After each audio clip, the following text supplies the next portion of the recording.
Springbok Rugby Players home in Serengeti. Warren, thanks for joining us today. Oh, thank you, Dan. Great to be here, man. Great to have you. Warren, let's start off with, obviously you're a Springbok player. You played for the Bulls, the Lions, the Sharks. You played a bit of rugby league overseas. Yeah. But you became a rugby player in the time where rugby was becoming a professional sport. What is the major difference between when you played and rugby today? Obviously, besides from the huge salaries. Yeah. Well, I suppose when I started, rugby was still amateur. So my first game for the Sharks was in 1994, and rugby went professional in 1996. So I came out of that era where, I think I was very fortunate because I got to experience the amateur era and I got to experience the professional era as well.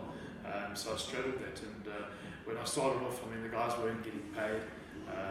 After a game, the team manager would come out and he'd pass out little envelopes that might have 800. At some stage, it was 800 rand, then it went to 900, then to 1,000 rand. They'd get just as something to buy something after the game. When I was under 21, I still remember playing for the Natal under 20 team, and we used to get, I don't exaggerate, it was 50 or 100 bucks. It was $100, and you used to get a ticket to go buy yourself a Coke and a pie. And that's what we got as under 20 player, So, and that was a lot of money in those days. That money used to last, and I was able to fill my car with petrol for the week, and I thought it was Rockefeller. So, because I was a student, and so at that stage of my life, I was studying to be a chiropractor, playing rugby in the evenings, obviously with training, and obviously then professional rugby started, and things changed dramatically. Where suddenly now you were at training at 8 o'clock in the morning, finishing off at maybe 10:30, 11, then going to a video session, getting lunch together as a team, getting back again at training at 2 o'clock. So that whole landscape changed, and there were a lot of things that changed in the game, but it was very interesting to enjoy both aspects of it. In the beginning, you were an amateur player. How did you make ends meet? Well, I didn't know. I had a student loan. I think I don't want to punt any of the banks here, but I had one of the bank student loans at 10 or 11% interest, whatever it was, and my folks weren't able to afford to pay for me to go and study, so I had to go and get a loan. I know there's big drama going on at the moment with the students with this no fees campaign. Well, back in '94, we didn't have money my folks didn't have money to pay for me to go study. I had to go get a loan from the bank, and I had that loan, and then I had a small little bursary that I managed to secure because of playing under 20 rugby when I was studying. So I did odd jobs. I'd work I'd work at a nightclub. I would go and work at a house and garden show. I'd do little jobs to get a little bit of money as a student, as most students do, going through that phase in your life. So rugby wasn't providing the money, and as I said, that $100 that you got was actually quite a lot of money back then in the early 90s. Warren, you just mentioned you were studying towards becoming a chiropractor, but you stopped studying to go play rugby league overseas. You're now heavily involved through Supersport with Varsity Cup, where South African rugby is trying to encourage its rugby players to study. What are your thoughts on studying towards a degree to be able to look after yourself once your career is done? I think it's vital. I think it's very, very important. You look at your playing career is short, and you are privileged if you are one of those players that's met like a Brian Abana, Victor Matfield, John Smith, we can name all those names, that has been able to have a block of 10 to 12 years, 13 years, 15 years in some cases of professional sport. Those guys are very much in the minority.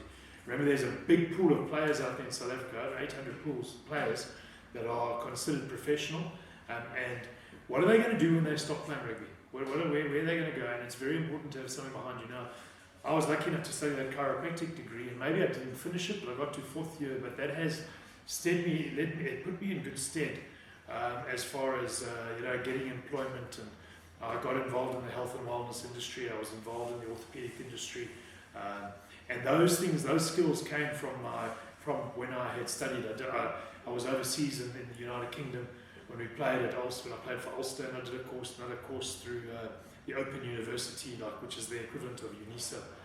So I think it's very important to have some educational component as well. And I think what Varsity Cup are doing is good. And they're trying to get stricter now on making sure that the players that are playing are actually studying, which I think is a good thing to make sure these players not only getting on the rugby field, but also having to work on the academics and things such as that.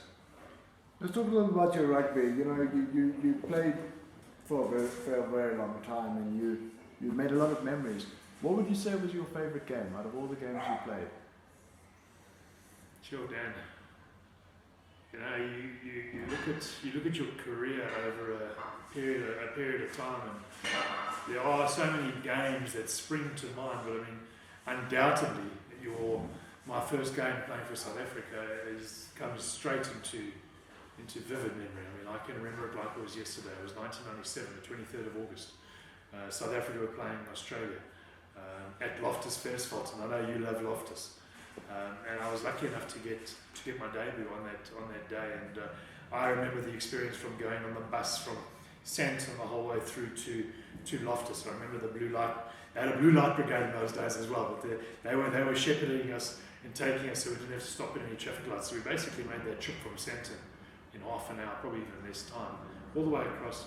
I remember standing there with the anthems being sung, the emotion, the passion, and I suppose it's a sense of achievement once you've actualised the goal and you're playing for the Boks. And for me, from a young child, my first recollection of the Springbok was the 1981 tour to New Zealand.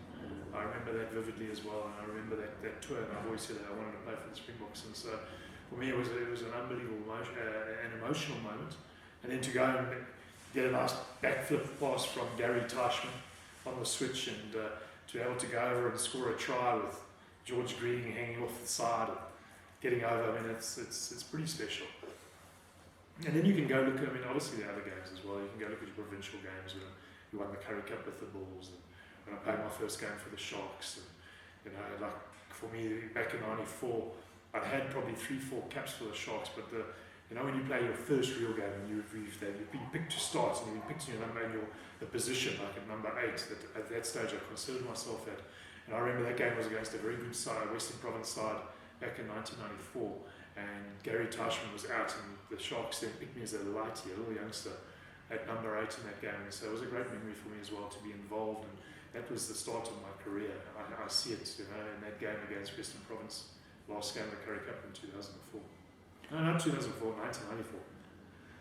One of the big things that stands out about rugby union is that its players are a brotherhood. Yeah. And we get up to, as brothers, like family brothers, we get up to a lot of mischief. What is your favourite thing as a rugby player that you remember in terms of, change room antics or shenanigans that goes on tour? Something that you can let us in on that won't get you into too much trouble. Yeah, well, you see, Dan, you're treading in difficult, this is dangerous territory you're going, because the old motto is what goes on tour stays on tour, so you don't speak out. But, there's a lot of fun, and especially, travelling with the Sharks as a team, a majority of the time I spent my time, especially on Super Rugby tour. The big thing about travelling with them during that era, and why I believe they did well on tour, is that we made sure the guys enjoyed themselves off the field as well. So there was great camaraderie. I remember being in Hamilton, for instance, playing against the Waikato Chiefs back in the day, and we're in this little motel, which really was a one-horse town, a little motel that we're staying in.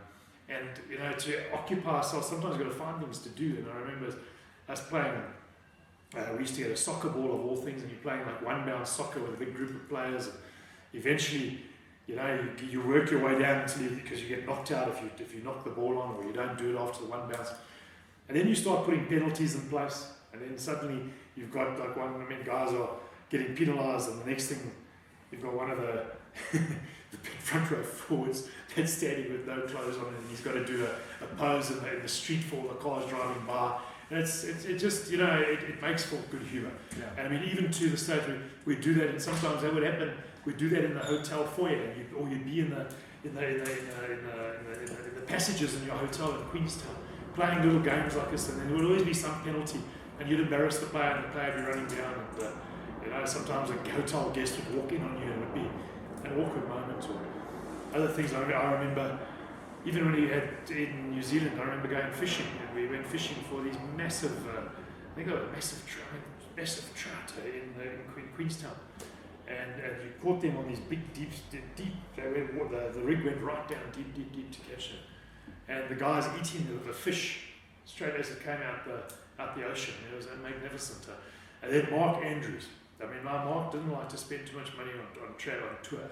Like, he liked to keep keep the money together there. And if we gave any money, you'd go to, some of the guys wouldn't even go have a proper meal, because sometimes, you'd have a bit of fun. And I remember him buying these smart gumboots, but these gumboots that were like padded on the inside with like fur, and no one was allowed to touch these things. But it went out on the boat with us.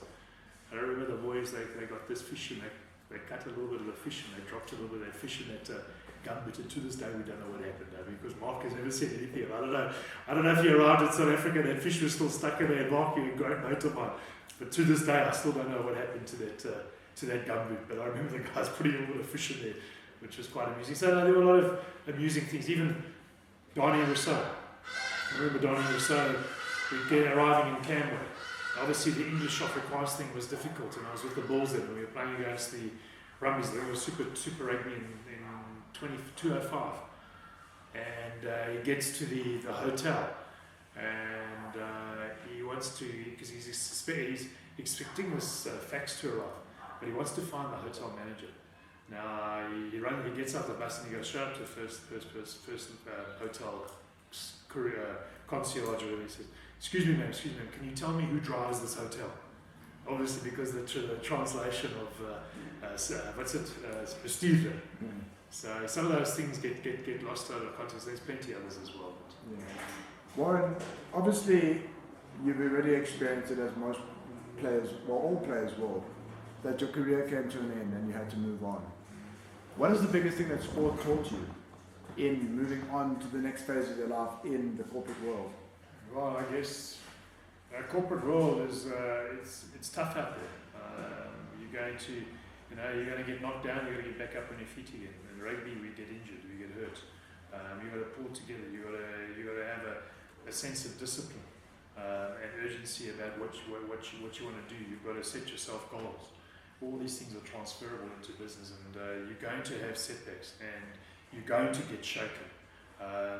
You as the viewing public, you see the sportsman out in the field, and you only see him achieving, or you see him when he's at the height of his powers, but you don't see all the practice that's gone in behind the scenes to get in there, all the disappointment, the injuries, the rehabilitation.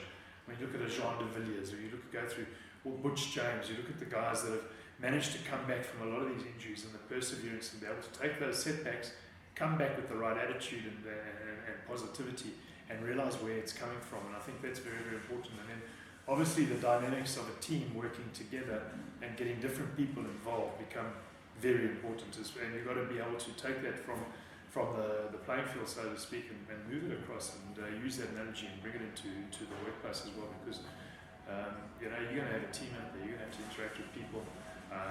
Rugby is not a one-man sport. If you're playing golf, you're out there. You might have a caddy and a coach, but it's you. With rugby, you've got 15 other guys on the field at the same time. They're big, small, different shapes, sizes, colours, races, religions, customs, whatever. You've got to be able to bring that team together and get them working. And I think it's very similar in business as well, and especially in the country that we live in there. We've got to be able to bring everyone together and be able to work together with a common purpose, and be able to take the knocks that are going to come and keep them going. Warren, Game On Magazine would like to thank you so much for taking some time to chat to us at your lovely home in Serengeti. It's been an absolute privilege learning more about your career and life after rugby, so thank you so much. Absolute pleasure, Dan. I mean, it's been awesome to have you here.